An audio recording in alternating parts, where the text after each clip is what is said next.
جسمانی امراض پرہیز سے جاتے ہیں اور روحانی امراض پرہیزگاری سے۔ اپنا خیال بھی اہم ہے، لیکن سب سے اہم خیال اس کا ہے جس نے تجھے صاحب خیال بنایا۔ مومن کی راحت کس میں ہے؟ اگر غفلت ہو گئی ہو تو سجدے میں، اگر گناہ ہو گیا ہو تو توبہ میں۔ مومن وہ نہیں جس کی محفل پاک ہو، مومن وہ ہے جس کی تنہائی پاک ہو۔ انسان کو اچھی سوچ پہ وہ انعام ملتا ہے جو اسے اچھے اعمال پہ بھی نہیں ملتا، کیونکہ سوچ میں دکھاوا نہیں ہوتا۔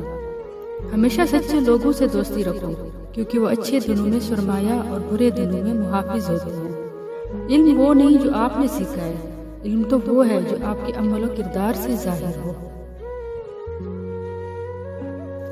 ہر آزمائش سزا نہیں ہوتی، کچھ آزمائشیں ہمارے حق میں ہوتی ہیں، بس ہم سمجھ نہیں پاتے۔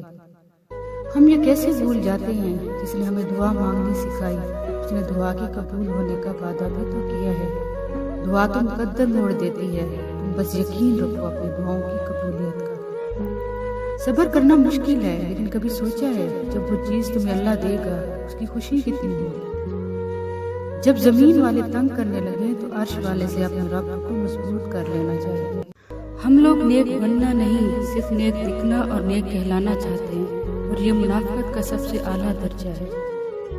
جب اللہ کو آپ کی زندگی میں اچھا موڑ دینا ہوتا ہے تو برے لوگوں کی حقیقت آپ کے سامنے لے آتا ہے۔